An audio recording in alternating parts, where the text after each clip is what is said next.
presenta eso en su memoria y cuenta sin saber siquiera si fue realizada la obra o no. O sea, se otorga el contrato y ni siquiera se vigila si es cumplido o no es cumplido. Por un par de errores de esos, un gobernador debe ser restituido. Te garantizo que este gobernador ADECO va a ser premiado. No me acuerdo ni cómo se llama el gobernador de Soto, y no me interesa, porque no se trata de él como persona, sino de su función como gobernador. Ayer cumplió su cuarto aniversario de la revista Z de Rafael Poleo. Los felicito por haber estado 4 años. Creo que Rafael ha tenido una gran habilidad. Sabes que Rafael es de Acción Democrática, él es ADECO. Y entonces, como ADECO logró avisos del gobierno 4 años, aunque hubo un momento en que se sintió tambaleante, pero después lo logró, y criticó al gobierno durante 4 años. Entonces lo criticó como hombre de conciencia, pero logró los avisos como hombre ADECO. Bien, Rafael. Confirmando algo que yo dije en relación con las anormalidades que se padecen en el Cementerio General del Sur de Caracas, el ciudadano, el compatriota Arturo Santander, informa que el pasado domingo llevó un jarrón de flores a la tumba de un familiar que tiene allí sepultado. Después de limpiar los alrededores de la sepultura y estar allí en unos minutos de meditación y dejó sus flores, regresó poco a poco, porque la tumba está como a 1 kilómetro más o menos de la puerta de entrada del cementerio. Pero ¿cuál no sería su sorpresa? Cuando por fin llegó, pues, con calma, llegó a la puerta, y cuando sale a la calle, así en el cementerio del sur, ¿qué es lo que ve? Un jarrón idéntico al que él acaba de poner en la tumba de su familiar. Y unas flores muy parecidas. Claro, pueden haber 2 jarrones iguales y las flores se parecen. Entonces el señor Santander regresó rápidamente a la tumba donde él había puesto el jarrón y recibió la sorpresa de que no había ni las flores ni el jarrón. Entonces, ya eso sí es verdad, que es mucha casualidad, que hay un jarrón igualito, con unas flores parecidas, y no está el que yo acabo de poner, pues tenía que ser aquel. Salió a la puerta en forma violenta, reclamó a un joven que lo estaba vendiendo, y ¿cuál fue el resultado? Que el joven y 5 más le cayeron a golpes, y como es natural, ni un policía. Entonces le robaron el jarrón, le robaron las flores, encima le pegaron, y no hubo autoridad por ante quien reclamar. Así está la nación. En cambio, un gobernador otorga un contrato, no se preocupa ni siquiera de vigilar si fue cumplido o no, lo presenta muy feliz por ante la Asamblea Legislativa, a ese no le pasa nada. Él sigue premiado por su ineficacia y su eficiencia. Y el otro señor, que va a reclamar sus flores y que le da mucha rabia, además, no encuentra policía que lo apoye. Así está la nación. Eso es exactamente el estado de la nación. Por eso hay que definitivamente pasar factura de cobro el día 3 de diciembre. No lo olviden, ténganlo en mente. Hay que pasar factura de cobro. Caracoles, despiértense. Por eso que este programa se llama Venezuela Despierta. Venezuela, despierta tu realidad. No puede ser. Yo siempre he dicho que el que vuelva a votar por Acción Democrática o es masoquista o es antipatriota.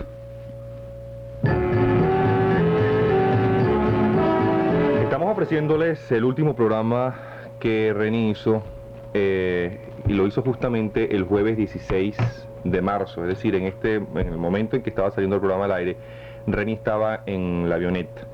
Estamos a la altura de los 6 primeros minutos del programa, él murió a la altura de los 11 minutos del programa.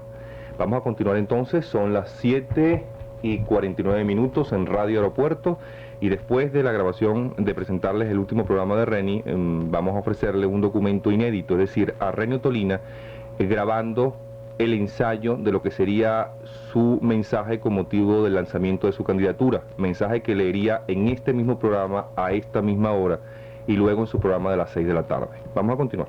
No. O es masoquista o es antipatriota o las dos cosas. Y quién sabe qué más.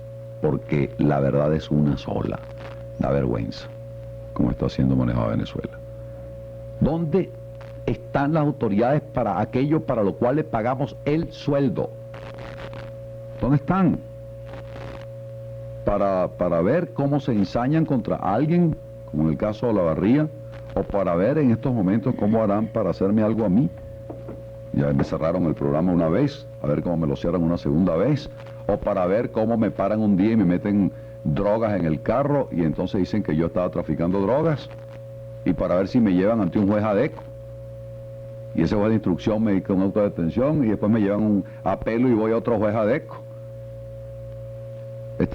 Para eso es para lo que están las autoridades. Caracoles, factura triple es lo que le vamos a pasar en diciembre, porque eso es lo que están haciendo desde hace años, lustros, abusando del venezolano. Y es un insulto a la dignidad del venezolano y a la inteligencia del venezolano, un insulto, y los insultos se cobran y se pagan, de modo que van a pagar sus insultos que nos han hecho durante años, porque lo que estamos haciendo es una especie de rebelión contra eso. Ejemplo, volvemos aquí. ¿Dónde demonios están las autoridades de este país? ¿Y para qué sirven? Quiero yo saber. Porque con honrosas excepciones, que porque son pocas, son excepciones, no se ganan su sueldo. No le da ni vergüenza. Ejemplo, dije. Actualmente cuando uno toma cualquier carretera de las que atraviesan el territorio venezolano, uno contempla con indignación, asombro, tristeza, impotencia, cómo nuestros campos y montañas están convertidos como en una enorme hoguera.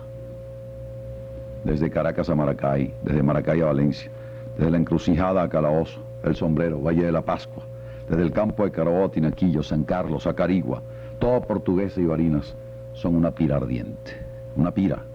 Se secan los ríos, desaparecen lagunas y manantiales, se acaba con la capa vegetal de nuestras tierras, se aniquila nuestra gran fauna. Recientemente allí cerca de Los Teques un piromaníaco destruyó varias hectáreas sembradas de apamates, eucaliptus y pinos. Y esto sucede también en Oriente, desde Clarines a Maturín, los llanos de Apure, las feraces tierras del estado Bolívar. Todo arde, todo se convierte en cenizas. El Ávila en Caracas. Terrenos en urbanizaciones, simplemente por el placer de ver las llamas. Enfermos, malos venezolanos, bandidos, degenerados. Y ante este caos que invade de un extremo a otro el territorio nacional, ¿dónde están las autoridades? ¿O es que es peor asaltar un banco? No han comprendido las autoridades de que esto es peor que asaltar un banco, porque el dinero se puede reponer y los bancos están asegurados y hay reaseguros. ¿Y quién asegura un eucalipto? ¿Quién asegura un pino que tiene 50 años? Eso no se puede reponer. Para reponerlo hay que sembrar otro y esperar otros 50 años para que esté igual. Entonces no lo entienden. ¿Qué hacen las autoridades y cuáles? ¿Qué hace la Guardia Nacional? ¿Qué hace la Policía Técnica Judicial? ¿Qué hacen los gobernadores de Estado? ¿Qué hacen hasta los propios ciudadanos? Porque esta apatía, esta falta de orgullo la padecen, la tienen las autoridades, porque además son parte de los venezolanos. Es un problema de todos los venezolanos. ¿Dónde está nuestro orgullo de venezolanos? Lo hemos perdido. Estamos sinvergüenceados. Punto. ¿Qué es eso? ¿Dónde están los piromaníacos presos? Ni uno, ni uno. O sea que cualquiera llega, destruye la nación quemándola y no aparece. Bueno, y cuando roban un banco no aparece, ahí sí aparece. Y cuando son de movimientos en contra del gobierno, no los ponen presos. No los ponen presos, con o sin razón.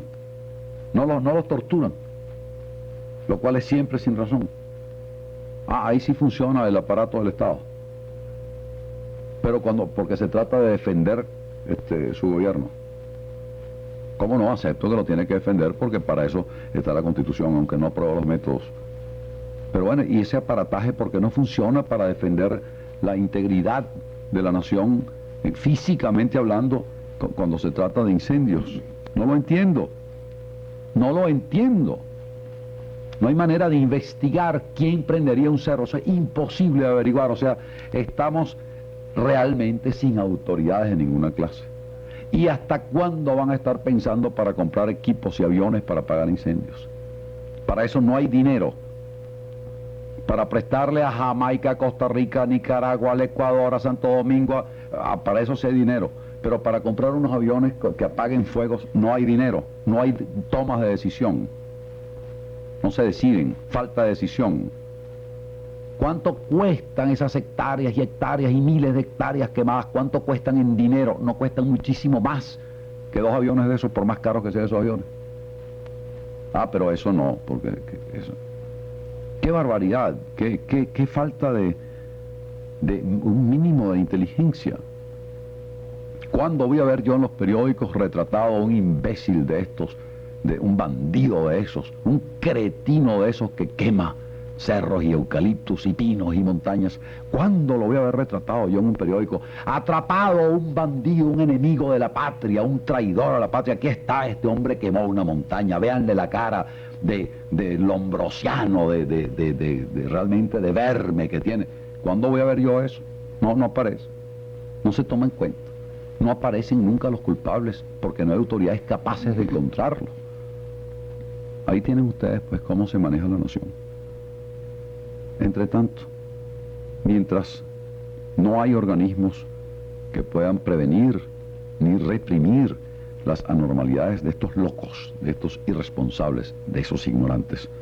Entre tanto, la disminución del agua en manantiales, en lagunas, en arroyuelos, en ríos, está provocando una erosión aniquiladora de nuestra vegetación.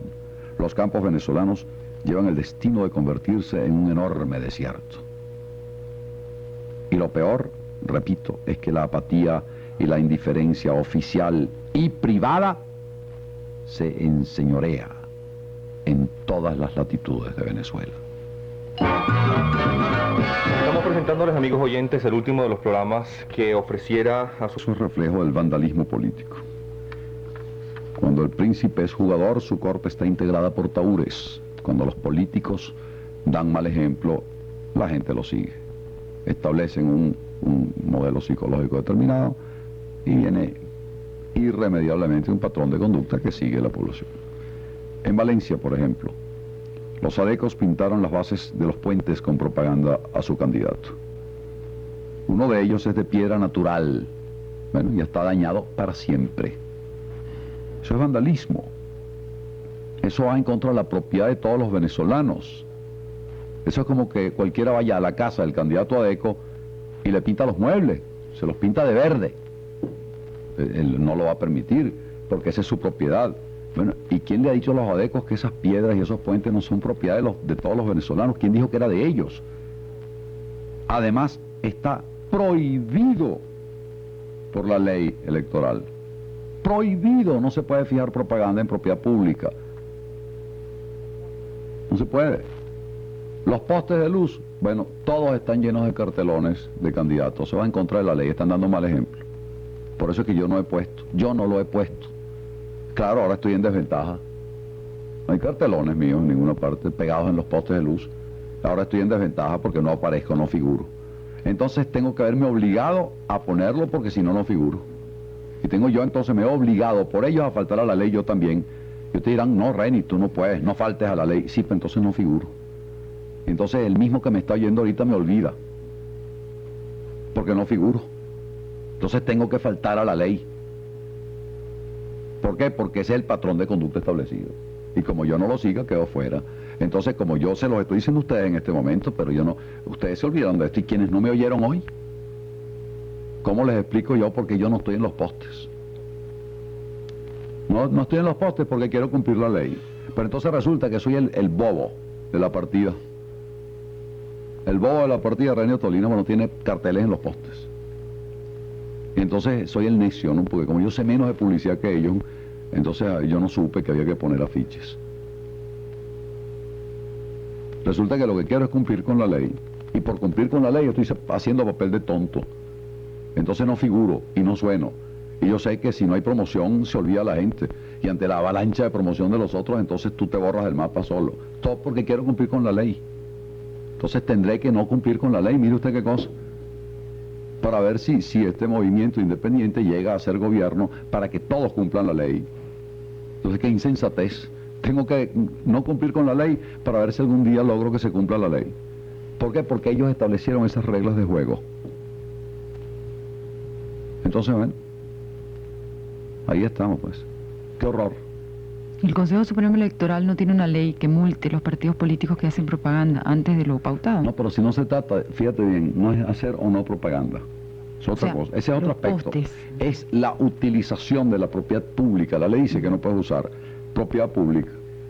Punto. Propiedad pública, los postes, los puentes, las bases de las autopistas, las iglesias, las paredes de las iglesias. No puedes poner propaganda electoral en los árboles. No puedes poner propaganda electoral en nada de eso. No puedes, está prohibido por la ley, pero no hay quien la haga cumplir. O sea que ya no se trataría ni siquiera del Consejo Supremo Electoral, son las autoridades. Pero van las autoridades adecas a prohibirle a los adecos que incumplan la ley, no se lo permiten. Ahí es donde viene toda esta insensatez tremenda de falta de valores y de reglas de juego acomodaticias. Ahí es donde, por eso es que la nación está como está. Ahora, ¿qué hago? ¿Pongo o no pongo cosas esas? Perdón. Me ahogué. Y tengo razón en ahogarme. ¿Cómo no me voy a ahogar? Si es que de golpe uno se siente así, ahogado. ¿Pongo los carteles en los postes o no los pongo? Sé que es contra la ley, por eso no los he puesto. Entonces, qué bobo. Ahí está todo el mundo. Américo Martín, José Vicente Rangel, Piñerúa, Luis Herrera, todos incumpliendo con la ley, pero figuran, y la gente, mira, ahí está así, mira, y fulano, y esta figura está funcionando como propaganda política. Entonces Reni no aparece en ninguna parte, la gente se olvida, no aparece Reni. O sea que Reni lo que quiere es cumplir con la ley. Y estoy haciendo papel de bobo porque no cumplí con la ley. Así nos tienen a los venezolanos. Del que cumple con la ley es el bobo y pierde. Luego hay que incumplir con la ley para poder ganar. Nos tienen al revés. Y ellos son los responsables. Por eso es que hay que hacer un esfuerzo tremendo. Lenny, pero yo creo que no, hay mucha gente que no piensa que es bobo. Gente sensata y honesta no puede pensar que es bobo. Quien me esté oyendo pensará que no soy bobo, sino que soy sensato y honesto. Pero la realidad es que los que están haciendo su propaganda, esos son ellos y yo no. Bueno, Y hay que hacerla. O me quedé fuera del aparato. Esa es la realidad. Ahí está, pues. ¿Qué es lo perfecto? Que se los quiten. Lógico. ¿A quién se los va a quitar? Ellos mismos, que son gobierno. No. Y lo mismo Adeco que Copellano, es la misma cosa, y todos ellos, todos los partidos políticos tienen su misma estructura y su misma manera de pensar, ventajista, y fuera las leyes, y aquí hay que poner, todos, el MAS, el MIR, todos ellos son exactamente iguales en eso. Aquí el único que estamos, la gente que me acompaña y que hemos formado este movimiento político, somos quienes estamos pensando que no debe ser así. Entonces, ¿qué es esto? Ahí están figurando. Habrá que ponerlo en los postes, pues. Apareceré en los postes también, igual que los demás, para que me recuerden. Pero bueno, lo ideal, repito, es que cómo va a ser posible que lo obliguen a uno a faltar a la ley, obligado, cuando lo perfecto es que no haya ninguno. Pero bueno, no sería lo razonable. Lógico. Y se apoderan de los puentes, está prohibido. Los postes, Las está paredes prohibido. del cementerio. Paredes de cementerio, Margarita. propiedad pública, está prohibido. Paredes de liceos, especialmente la izquierda. Qué maravilloso ejemplo le dan a los adolescentes, los de la izquierda, los puros de la izquierda, los puros bandidos de la izquierda. Qué tronco de ejemplo le dan, porque son los que se apoderan, ensucian los liceos, ensucian, esa es la clase que le dan de civismo. Que lo hagan en Rusia para que vean cómo van presos para Siberia. El que se atreve en Rusia a ensuciar una escuela o un liceo. Que lo hagan en Cuba para que como Fidel los raspa para Isla de Pino. Ah, no, pero aquí sí. Claro, porque aquí las reglas de juego lo permiten. ¿Por qué? Porque es un contubernio de todos ellos, señores. Esto es una especie de cancha de bolas criollas para que hagamos lo que nos dé la gana con los venezolanos, con las leyes, con las conveniencias. Pero Reni, sí, hace poco yo pasé por un lugar, no me acuerdo dónde, y había una pared inmensa donde había un letrero grande que decía, pintado en rojo, Burelli, presidente. Eso es viejo Eso todavía. es viejísimo y todavía está pintado ahí. Nadie lo quitó. Nadie lo ha quitado. El cementerio en Porlamar. El cementerio de Porlamar es de Piñerúa. Se cogió el cementerio, gigantesco, Adeco, un cementerio Adeco. Imagínate. Qué horror, ¿no? Y desde hace tiempo. Entonces, ¿qué es esto? No se puede, señores. Tenemos un llamado a la reflexión, un llamado a ver la realidad, yo estoy haciendo un llamado a su inteligencia, señoras y señoras que me están oyendo, a su inteligencia, a su conciencia, a su integridad, a su orgullo de venezolanos, ¿qué es esto? Y de personas. Ese es el llamado. Y lleguen ustedes, por favor, a sus propias conclusiones. Estamos presentándoles el último... Tarea a la que tenemos los venezolanos por delante. ¿Qué tarea gigantesca, urgente, tenemos de cambiar nuestra actitud, cambiar nuestra manera de ser y de pensar? Si nosotros no comenzamos por allí, de nada valdrá nada. La única salvación de Venezuela es a través de esta recuperación a nivel actitudinal, a nivel de conciencia, a nivel de actitud, a nivel de principios, a nivel espiritual. Si nosotros no logramos este cambio, si nuestros conductores son incapaces de lograrlo, bueno, estamos hundidos. Y lo peor es que me temo que son incapaces porque ellos han creado el estado actual. Luego, ¿cómo podrá corregir un defecto quien ha creado ese defecto a sabiendas o sin saber? Es imposible. De allí la necesidad de un gobierno independiente que sacuda todo esto, que no tenga otro compromiso que el que adquiere con la nación para este logro, y a través de ello, lo demás es carpintería, mis queridos amigos.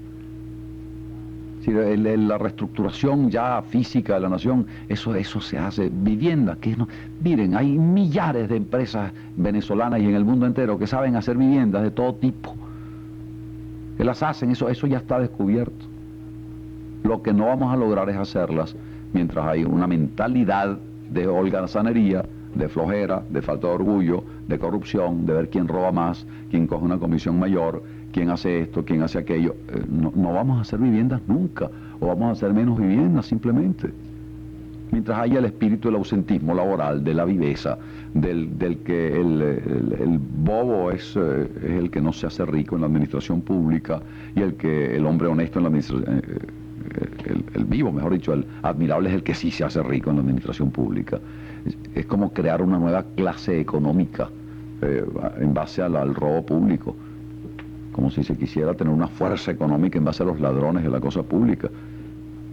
Si no cambiamos a ese nivel y si todo el esfuerzo del próximo gobierno no se inicia por ahí, a través de los medios de comunicación, las escuelas, los liceos, el ejemplo del propio gobierno para darnos un cambio humanista a los venezolanos, si eso no se hace, está perdida Venezuela en la forma como va. Vamos un momento a identificar la estación y ya regresamos con Venezuela Despierta, con Reni Ottolina. Doctor Vladimir Hessen, psicólogo, un hombre joven, 29 años, para que desde su posición de psicólogo y de hombre de la juventud de hoy, analice esto que estaba hablando anteriormente acerca de esa inversión de valores con malos ejemplos establecidos por quienes se supone que deberían ser conductores hacia el bien y no hacia el mal. Buenas tardes, Vladimir. Buenas tardes. Y debo decir también, para que se sepa, Vladimir Hessen apoya el grupo de electores independientes.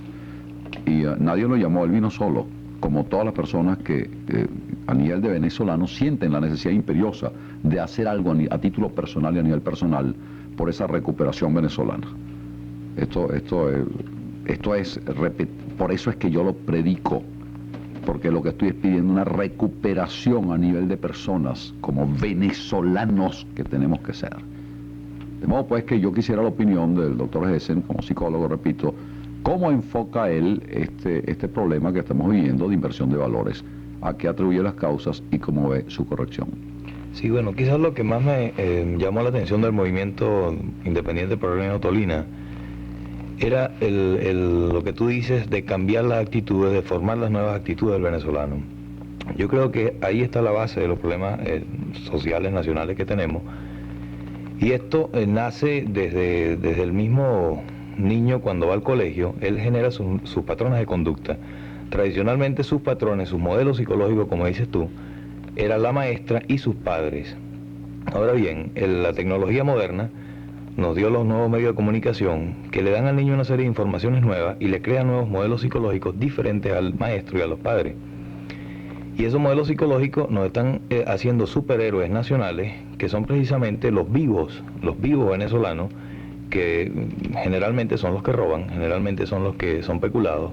Es decir, que se ha generado una nueva forma de héroe o de modelo psicológico que ha trastornado a nuestra niñez, y en estos últimos 20 años hemos formado personas que están siguiendo esos modelos psicológicos que no son precisamente los más sensatos y los más correctos, pues, que deba una persona seguir. ¿Cómo sucede esto? A nivel de hábitos. La vida, el ser humano se mueve por hábitos. En un 95% la vida responde simplemente a estímulos y respuestas que se dan automáticamente. Esta formación de hábitos se genera desde pequeño y se genera sobre todo a través de los medios de comunicación de forma prácticamente inconsciente. Perdón, Vladimir, explica un poco más a nuestros oyentes. Acuérdate que ellos no son psicólogos. Claro, hay algunos psicólogos escuchando y me encanta, pero la mayoría no lo son. Explica un poco esto porque estás entrando ya dentro del campo de psicocibernética. Explica un poco cómo es ese mecanismo, que es muy interesante. Vamos a imaginarnos un niño pequeño de unos 4 o 5 años en un colegio. Él va a formar sus hábitos de acuerdo a sus modelos psicológicos que tiene presente, que sería la maestra. Ahora bien, imaginemos que en una clase de matemáticas este niño está jugando con plastilina o está distraído simplemente jugando con un palito, mientras la maestra estaba explicando que 2 y 2 son 4 porque la suma de 4 palitos eran 4. Vamos a suponer que este niño que estaba distraído, cuando fue al examen, como no atendió la clase de la suma de 2 y 2, pasó a ser raspado, es decir, no pudo contestar la pregunta. Probablemente la maestra incurra en un defecto o en un error de apreciación y genere la expresión de que el niño no es bueno para las matemáticas, que es bueno para otras cosas. Y esto se lo dice a sus padres. Tanto padres como maestras le van a generar a este niño la idea de que él es malo para las matemáticas, y esto funciona dentro de su cerebro automáticamente como un hábito donde él ya va a rechazar las matemáticas. Si comparamos con un computador, que a la mente humana, vemos que el computador tiene organismos de entrada, que serían los sentidos en el hombre, tiene una unidad de procesamiento central, que sería el cerebro, donde hay unidades de memoria y de programas, y las unidades de salida, que serían también los sentidos por donde el individuo da las acciones. En el cerebro del niño ocurre lo mismo. Él recibe una serie de estímulos que entran a ese cerebro. En ese cerebro hay memoria y en vez de programa hay hábitos, y esos hábitos es lo que en la computadora hacen funcionar automáticamente la mente del computador. En el ser humano también funcionan automáticamente. Él genera un mal hábito. Mucho más sutil es la información que entra de forma subliminal a través de la televisión, a través de los medios de comunicación, a través repito, de los modelos psicológicos generados por esta sociedad. Y el niño nuevamente toma esos modelos, el joven toma esos modelos, incluso el adulto y las personas de edad madura toman esos modelos. Quien no es así, prácticamente no es venezolano. Como dices tú, el que no tiene el carnet no es venezolano. Más fácil y generar ese modelo. Ayer mismo en el movimiento se acercó un joven a quien tú mandaste que quería una ayuda. Yo lo rechacé del movimiento porque él me pedía una beca para estudiar, porque él trabajaba y nada más ganaba 700 bolívares. Y entonces, además de que trabajaba y estudiaba, entonces quería una beca para redondearse los estudios. Yo lamentablemente pues le dije que nuestro movimiento no era un movimiento de becas, que más fácil para él era sacar el carnet de Acción Democrática, pedirle la beca a los ADECO y que después votara por nosotros para cambiar precisamente esas regalías y esos modelos que nos están convirtiendo a nosotros en polio cero.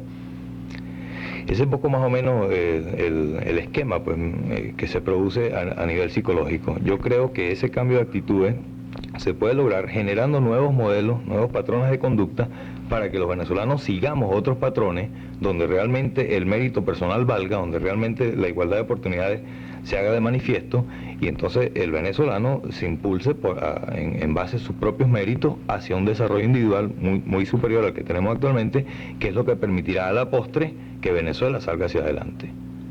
Yo creo que es muy claro. Gracias, Vladimir Hessen.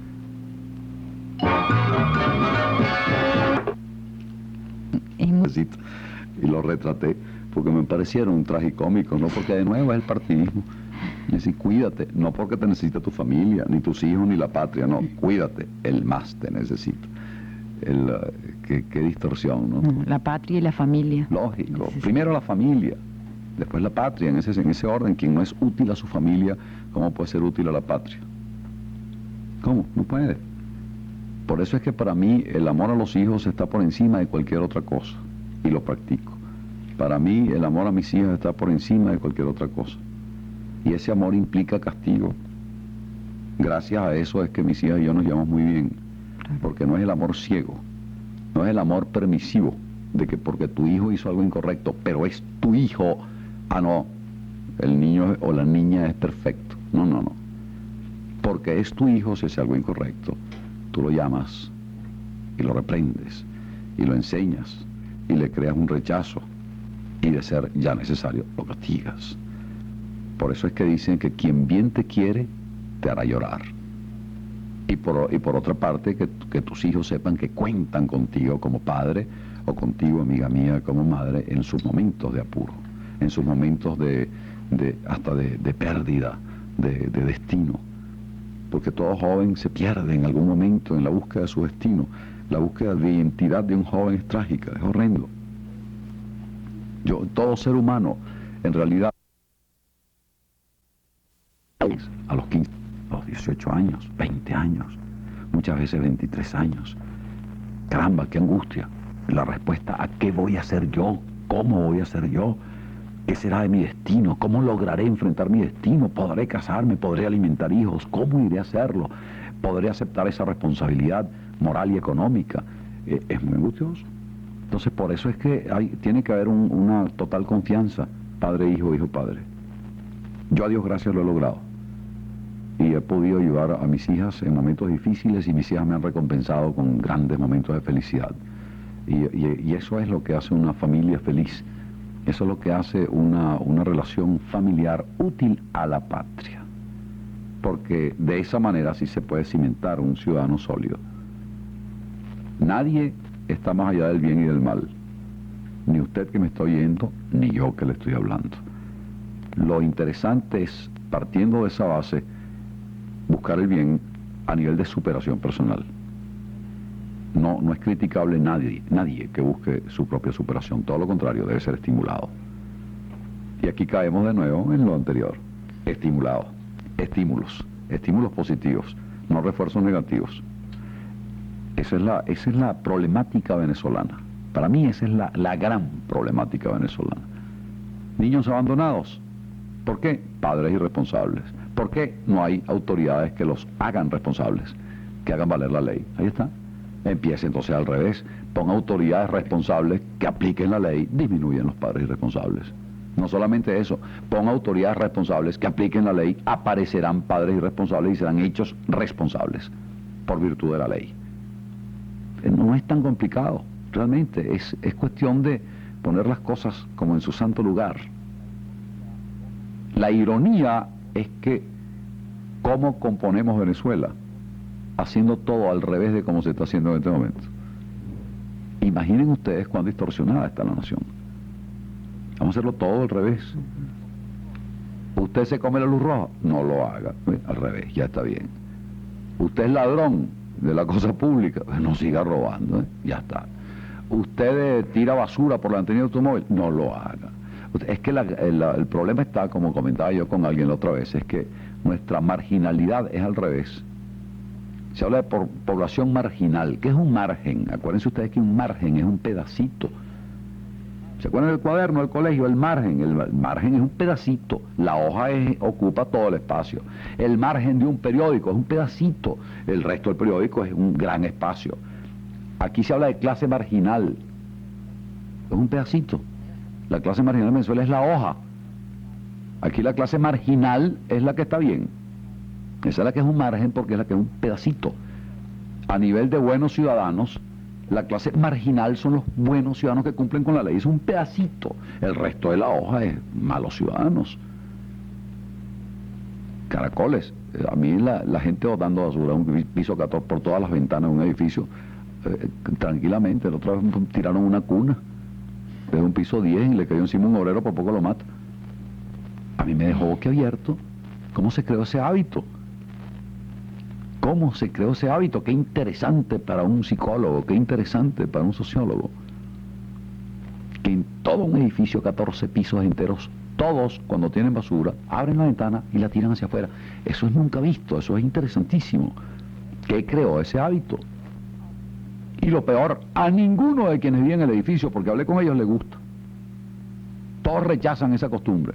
Dicen, eso es muy mal hecho, pero se hace. Y estoy seguro de que muchos de los que dicen eso es muy mal hecho, lo hacen. Porque si todos los que me dijeron que es muy mal hecho, no lo hicieran, no habría basura. Interesante. Solo de esta manera, nosotros podemos corregir Venezuela. No, de otra manera es imposible, pueden estar seguros, es imposible. Dime, Vladimir. Mira, Vladimir Hessen, que quiso intervenir de nuevo. Con respecto a los modelos donde salió tirada a la cuna, déjame decirte que la basura en general. Sí, una de las pocas investigaciones que se ha hecho acá, creo que la dirigió el profesor Barro Santoro, actual director de la Escuela de Psicología, en la cual él hizo una investigación de estereotipos, es decir, los modelos que tiene el venezolano de sí mismo, donde el venezolano se autoconsidera a sí mismo flojo, rochelero, juguetón, etcétera, etcétera. Yo estuve revisando algunas investigaciones de estereotipos a nivel mundial de cómo se autoconsideran distintas nacionalidades.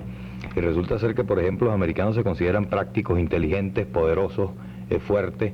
Los alemanes se consideran inteligentes, buenos ciudadanos, etcétera, etcétera. Y así fui viendo Holanda, Austria, un sinfín de países donde cada persona se siente el orgullo de ser nacional. Aquí en Venezuela nosotros no nos sentimos orgullosos nosotros mismos. Mientras consideramos que el americano no es flojo, por comparación nos consideramos nosotros flojos, perezosos, y yo agregaría términos que no están en la investigación del profesor Santoro, pero que sí existen esos modelos a nivel de estereotipo, que somos también sinvergüenza. Cuando un modelo está generado que nosotros mismos nos creemos tan mal de nosotros mismos, no puede haber el orgullo nacional suficiente como para que eso no ocurra. Lo peor es que en ese bloque habían ductos de basura donde simplemente caminando 3 o 4 pasos más se podía echar en el ducto y se tira por la ventana. Repito, creo que esto es a nivel de modelos psicológicos que tenemos que formar y cambiar esos modelos para que nos consideramos los mismos venezolanos que un día pata en el suelo y con una lanza liberamos 5 naciones en América. Era un modelo distinto, era un modelo diferente, el de Simón Bolívar. Bien, me parece hermosísimo el ejemplo y real. Y así es, y no es difícil lograrlo. Lo podemos hacer, tengan la seguridad. Actividad del deber que a todos los ciudadanos nos obliga de procurar, defender y mantener el derecho a nuestra vida, a nuestro bienestar, progreso, gentilicio y autenticidad. Ello no obstante, doy el paso al frente como consecuencia del llamado a mi conciencia venezolana, que me motiva a tomar un puesto en la trinchera de la batalla que Venezuela debe librar para salir del atraso y del desprogreso a que nuestros gobernantes nos han sometido. Por supuesto, me gusta muchísimo todo lo que tú habías hecho antes. La democracia venezolana, desde el punto de vista formal, pretende cumplir institucionalmente con los postulados doctrinarios que le dan origen, pero en la práctica no es ejercible el beneficio de este sistema, porque la gran mayoría de los venezolanos, ya que su innata capacidad de discernimiento político se ve oscurecida por la demagogia partidista, cuyos dirigentes solo estimulan y coadyuvan el progreso en las áreas que les conviene a sus particulares intereses, principalmente proselitistas y electorales. Han obviado el profundizar los temas fundamentales de la vida nacional, que desde luengos años ya requieren de soluciones prácticas. Algunos de los militantes de los partidos políticos venezolanos practican la buena fe, y no descubro nada nuevo al señalarlo.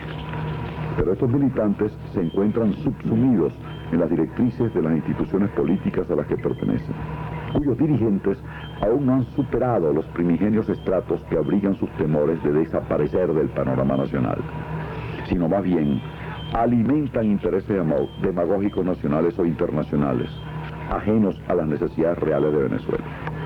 No es posible explicar la forma como ha sido hasta ahora manejada la nación, si no es vista como consecuencia de la falta de conciencia nacional, la provocada ausencia de valores, el fomento de la mediocridad y la indolencia en el manejo de los tesoros nacionales. No se está conduciendo el país, se está perturbando su natural desarrollo natural, porque es elemental que un país con recursos humanos, económicos, tradicionales y culturales como Venezuela debe progresar a pasos agigantados a través del panorama mundial. La dirigencia de los partidos políticos venezolanos necesita un relevo cuyos sujetos agentes den un viraje total hacia los intereses nacionales. En tanto esto ocurre, el momento histórico nos mueve a los independientes a tomar las riendas del Estado para hacerlo realmente democrático dándole cultura y motivación al venezolano para que ejerza a conciencia sus derechos en base al cumplimiento de sus deberes y no en forma refleja como efecto de los falsos valores alimentados por los dirigentes partidistas. Por la forma como se maneja el país, da la impresión de que existieran mentes poderosas que nos obligaran a desandar el proceso histórico, a que los engranajes funcionen al revés. Esas mentes han tratado por todos los medios de tergiversar los conceptos. Si entendemos que un concepto vale en cuanto a su aplicabilidad al servicio de las necesidades humanas, los conceptos que promueven los gobernantes calman la sed con vinagre. No otra cosa se puede deducir de lo que observamos. A la honradez en el manejo de los fondos públicos se le sustituye por la codicia y el peculado. Si la ley hace menester que un programa de televisión sea cultural, resulta más fácil llamar culto a lo vulgar y repetirlo 100 veces a la manera de Goebbels hasta convencer. La responsabilidad en el manejo de la cosa pública ha desaparecido para dar paso a la autopromoción, con sacrificio y desmedro de los intereses patrios, buscando y obteniendo auxilio y apoyo de conceptos cerrados y contrarios al gentilicio venezolano. Somos un país invadido por la propaganda política, por cánones de comportamiento equivocados. Tanto tienes, tanto vales. Es necio quien pasa por la administración pública y no se hace rico. Todo está al revés. Se tiene una sorda batalla en contra del pueblo. Sus calles, sus transportes, su iluminación, su aseo, su urbanismo están en el más deplorable estado. Todo va encaminado a la no satisfacción del venezolano. Todo va encaminado a crear desequilibrio entre el tránsito al trabajo, a la escuela, entre la inhumana contaminación ambiental, el humo, el ruido, el abuso de las autoridades. El hombre de las ciudades ve agotar sus mejores esfuerzos sentado en un autobús desde la madrugada hasta la noche.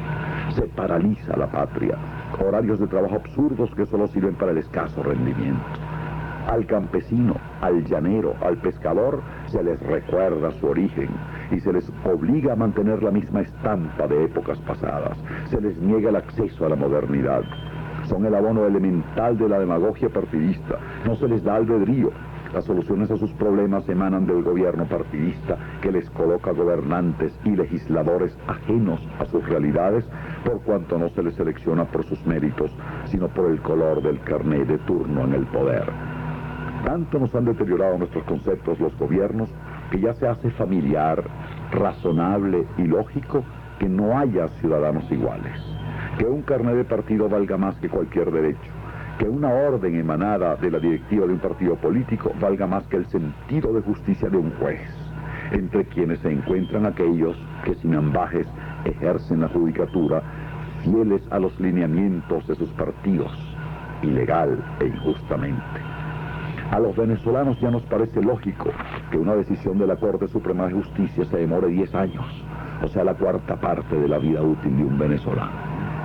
Nos parece lógico que haya presos inocentes con sus expedientes engavetados por años y que haya presos corruptos que salgan libres en brevísimos meses de las clínicas hoteles donde se les recluye y que posteriormente tengan acceso como víctimas a los medios de comunicación. Nos parece lógico que ocupe la primera página de la prensa y la televisión la noticia e imagen de un sádico, y que las noticias culturales y científicas se reduzcan a pequeñas columnas desapercibidas. Nos parece lógico que suba el precio de los alimentos primarios del pueblo, que el queso, las caraotas, el azúcar, los tomates tengan valores prohibitivos, mientras que el aguardiente y el tabaco no sufren inflación, para que el pueblo no se alimente, para que el pueblo siga siendo el país de la guayafita y el bochinche del que renegó Francisco de Miranda. Nos parece lógico que no haya algodón en nuestros hospitales, mientras que repartimos el Tesoro Nacional en países extranjeros. Nos parece lógico ver a un funcionario público y su familia con su carné, su pistola, su LTD y sus guardaespaldas, y mucho dinero para gastar, aun cuando su salario no sea suficiente para en 5 años haber podido reunir ni siquiera la inicial de su carro y de su quinta. Nos parece lógico comprar el periódico a un pequeño Panchito Mandefuá descalzo, sin escuela, sin padres, mientras nuestros hijos los observan, aceptando como natural ese tremendo desnivel. Estamos viviendo en un mundo al revés, donde no hay el concepto de distribución equitativa de la riqueza. Pareciera ser el que alguien nos debe dar todo por nada, y así nos suena lógico que los venezolanos vivamos como pordioseros, pidiendo limosnas de todo género, desde las muchachas que no vacilan en pedir dinero a un desconocido, hasta las madres que ruegan por una beca para el hijo, o el joven que pide 10 bolívares al primero que pase. Es fruto de un Estado paternalista manejado con dañina demagogia, que antes que establecer igualdad ante el deber, prefiere hundirnos en la prédica de derechos inexistentes. Parece que se quisiera crear y amparar una nueva clase económica proveniente de la corrupción administrativa. Se colige esto de la negligencia manifiesta en atrapar a los corruptos, a los cuales hace muy poco tiempo denunció el orador de orden del Consejo Municipal con ocasión de la celebración de los 50 años de una generación que todavía pasa facturas de cobro a Venezuela por sus gestas estudiantiles, tan comparables a las que hemos presenciado en los siguientes 50 años y aún en nuestra democracia. Por cierto, ojalá estas nuevas generaciones no cobren en la misma forma, porque ya el país no se da abasto para satisfacer los pedimentos del derecho a conducirnos solo por pertenecer a una generación determinada. Pero al igual que los gobernantes administran mal las riquezas humanas y materiales, administran también mal la aplicación de las leyes. Disfrutamos de una constitución que es el reflejo fiel de las diversas concepciones intelectuales que se generan en el país. Nuestra carta fundamental es producto del consenso de la representación de la gran mayoría de los venezolanos. Está hecha como quisiera Andrés Eloy, a imagen y semejanza del pueblo venezolano. Pretende, como dijera Bolívar, la mayor suma de felicidad posible, la mayor suma de seguridad social y la mayor suma de estabilidad política. Por eso soy constitucionalista. Por eso quiero y respeto nuestra Constitución, la número 26, la del 23 de enero de 1961. No es perfecta, pero abre el camino para hacerla perfecta sin violarla, porque es inviolable. Pero estamos sumergidos en la etapa transitoria entre el texto de la ley y su aplicación. En Venezuela se hacen cumplir aquellas leyes que al gobierno de turno le interesa, solo esas. Solo cuando las riquezas materiales dan asomos de inestabilidad, se piensa en el cumplimiento de las leyes tributarias. Y cuando esto llega, se carga más fuerte la ejecución sobre el producto del esfuerzo laboral digno del venezolano que sobre la renta de los vicios. Se aplica la ley al corrupto de otra trinchera política y no al gobiernista. En 20 años no se ha dado estabilidad a los jueces. No se ha reglamentado el derecho de amparo constitucional ni el habeas corpus.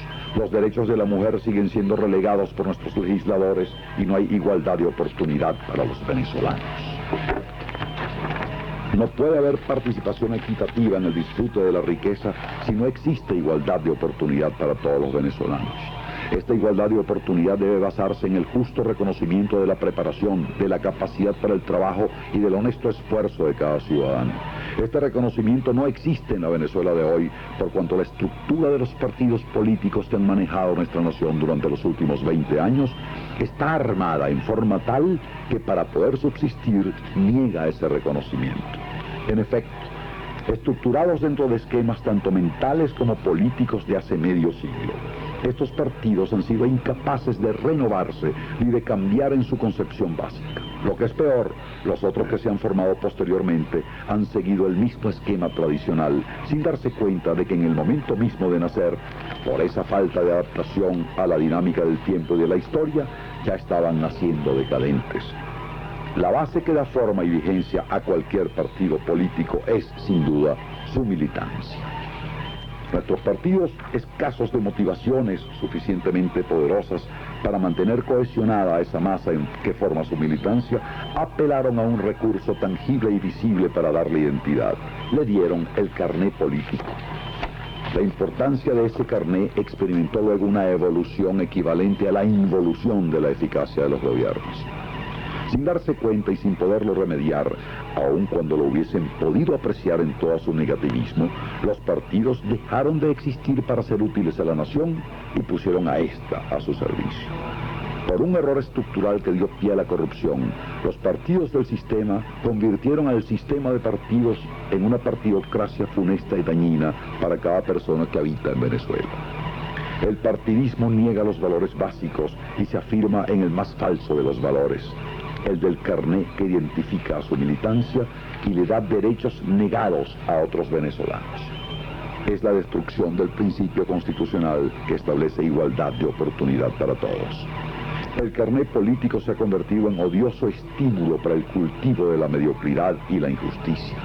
De nada vale ser preparado, ni estudioso, ni honrado, ni trabajador, mientras el carné del partido en el poder sea la llave mágica para tener acceso a las prebendas, a los puestos de trabajo, a los créditos públicos y hasta a los cupos en los centros de salud y de enseñanza. El partidismo ha inculcado en el venezolano que es inútil esforzarse en mejorar a nivel de preparación personal cuando es mucho más fácil y rápido hacerse miembro del partido para obtener el mágico carné. Hoy, en el caso cuando hay 3 plazas vacantes en algún organismo del Estado y se presentan 10 venezolanos que aspiran a esos cargos, si 5 de ellos son portadores del carné, 3 serán inmediatamente colocados y como quedaron fuera otros 2 miembros del partido, serán creados 2 nuevos cargos para ellos. Los otros 5 venezolanos sin carné jamás fueron tomados en cuenta porque los ciudadanos que no sean miembros del partido en el poder no valen para nada. Esta estructura tradicional en Venezuela ahoga además a la juventud, que debe esperar años para que sus ideas y sus planes para la nación puedan ser escuchados, puesto que las proposiciones hechas por personas ajenas al partido en el poder son ignoradas o rechazadas. El joven con vocación de servicio público o con legítimas ambiciones es así obligado a militar y después de lustros, cuando logra ocupar posiciones importantes dentro del partido, ya pasó su juventud y olvidó su idea original. Y de planificador lleno de ilusiones pasó a ser un calculador politiquero, portador de un carné que vale más para los efectos prácticos de su enriquecimiento que lo que cuando joven aprendió en la universidad. Y es así como el miembro del partido vale básicamente por su condición de portador de un carné, mientras va aceptando la postergación de sus valores reales como persona. Llega el momento cuando siente su vida presente y futura ligada en forma tal al partido en su condición de militante, que el partido se convierte en todo para él. Él le debe todo al partido y nada a Venezuela. Por lo tanto, su distorsionada y condicionada lógica lo lleva a la conclusión de que su primer deber es para con el partido y no para con la patria. Eso es el partidismo en Venezuela. Su consecuencia es una clara inversión de valores y es por eso que los partidos políticos que nos han estado gobernando durante los últimos 20 años, víctimas de sus propias estructuras, están destruyendo los principios de igualdad y libertad que ellos mismos contribuyeron a establecer. La dirigencia de esos partidos políticos venezolanos necesita un relevo cuyos sujetos agentes den un viraje total hacia los intereses nacionales. En tanto eso ocurre, el momento histórico nos mueve a los independientes a tomar la rienda del Estado, esto lo dije al principio, lo puse por aquí, para hacerlo realmente democrático, dándole cultura y motivación al venezolano para que ejerza a conciencia sus derechos en base al cumplimiento de sus deberes y no en forma refleja como efecto de los falsos valores alimentados por las caducas dirigencias partidistas. Como primer paso hemos eliminado el carné como medio de identificación de nuestra militancia. No es necesario tener carné para sentirse identificado con una idea ni con un sentimiento. Nuestra militancia como venezolanos íntegros tienen como única identificación su cédula de identidad. Sus colores no son otros que los de la bandera nacional y su interés no es sino el de la protección, no es el de protección a grupos, sino el de sentirse parte de una nación proyectada hacia el futuro. Cuando hay una buena idea que genera altos sentimientos, la gente la sigue por convicción, no porque tenga un carné. Por eso mismo existimos hoy como grupo político, para renovar las condiciones elementales para que pueda existir la democracia. Por eso existimos, para saldar la concepción de la institución del partido político. Porque creemos en el sistema de partidos sin los cuales no puede existir el Estado democrático, debemos proponer nuevas respuestas a problemas viejos, en el decir de Walter Montenegro. Entonces, bueno, aquí vienen otras consideraciones, ¿verdad?, que ya hablan de cómo está formado el grupo, de cómo está estructurado los políticos por aquí, los planificadores por allá, para que un planificador no esté, un profesor de matemática pura no esté manejando un comité político chico en humo caro, y para que un político no esté dirigiendo una comisión de planificación de investigación científica, que es la gran separación y la gran innovación que estamos haciendo. Esto es la parte política, y después viene la descripción que tengo por aquí de cuáles son las áreas prioritarias, estrategia nacional a corto plazo, cambio en la actitud del venezolano, motivación para el venezolano, para lo cual utilizamos los medios de comunicación, las escuelas, los liceos, los institutos pedagógicos y el ejemplo de gobierno mismo, para recuperación de valores. Si no mejoramos la gente, se acabó la nación, que por ahí es por donde hay que empezar. A mediano plazo, reorganización y ampliación del sistema y las facilidades para la educación, la instrucción y la capacitación, así como para la calidad de vida del venezolano, lo cual te incluye la salud. Y a largo plazo, agricultura como estrategia nacional, meta específica en 20 años, porque si no nos morimos de hambre, como cosa sustitutiva ya del petróleo, que es lo único. Entonces esas son las estrategias, y después la acción social es un todo en 5 partes convergentes: educación, instrucción, salud, vivienda y calidad de vida. Calidad de vida es que en todos los barrios haya bibliotecas, guarderías infantiles, instalaciones deportivas, cuidado de la comunidad, dispensarios, escuelas y centros de capacitación. Aplicación de la ley contra los padres irresponsables, hay que aplicarla, porque si no siguen llenando estos muchachitos chicos sin padre. Y educación de la mujer en planificación familiar al mismo tiempo. Eso como acción social. Y después, por supuesto, te viene democratización del capital, acceso de los venezolanos a las acciones en las empresas del Estado. Cuando los trabajadores de Sidor tengan acciones, se te acaban el ausentismo laboral, se te acaban las huelgas políticas, aumenta la productividad, disminuye el desperdicio de material, la administración tendrá que responder a cualquier auditoría. Los venezolanos todos, no solamente los trabajadores de Sidor, somos minoría en el capital, protegidos por la ley, tenemos derecho hasta en la junta directiva. Cuando en CanTV seamos accionistas nosotros, todos los venezolanos de CanTV, cambió CanTV, el gobierno le pagará, no habrá políticos con líneas directas para el mundo entero, los propios empleados saben que en la medida en que hay buen servicio, mejora CanTV, ellos son accionistas y sienten un nuevo tipo de orgullo. Eso es democratizar el capital, desestatizar, eso es desestatizar. Eso es dar acceso a los venezolanos al capital del Estado. Eso sí es verdad que es desestatizar. Que es al revés de lo que están haciendo ahorita, que cada día son más intervencionistas. Eso es muy interesante, porque eso acaba con la fuente natural de los comunistas, que son una grandeza. Sí, por supuesto, chicos. Tiene que meter veneno también. No, pero tú no le vas a decir eso no se puede decir. Eso es obvio. Entonces resulta que ahí se verá, cuando yo hice este planteamiento en la Universidad de los Andes, quedaron así. Porque ahí sí es verdad que están metiendo los trabajadores, y además es el Estado que debe seguir el ejemplo que está dando la empresa privada. Porque Industrias Better, que son clientes míos, 180 trabajadores son accionistas. Y en la electricidad de Caracas, los empleados de los trabajadores son accionistas. Y la Polar está abriendo por ser accionista, los empleados de la Polar. Entonces resulta que aquí es los venados corriendo detrás de los perros, cuando la empresa privada le está dando acceso a sus trabajadores a las acciones. ¿Por qué, Carrizo? ¿Y quién es el Estado? No somos nosotros. Entonces, ¿por qué nosotros no podemos comprar acciones? Y hasta, ¿por qué no? En Petroven y Conteo Creo. ¿Cuántas acciones? ¿A cómo? Perdóname, y eso no es asunto mío ya. Ahí donde entran los planificadores, ahí donde entran los expertos, lógicamente. No hay necesidad de caer en el detalle. A mí me parece todo lo que dijiste ahí está muy bien. No se personaliza dentro del aspecto minucioso, como dices tú, si la carretera va a pasar por el Estado, por tu Buceapón. No. Nada de Lo eso. importante es acerca de la carretera y punto, y ya está. Y transporte moderno, y transporte moderno. Hasta aquí entonces esta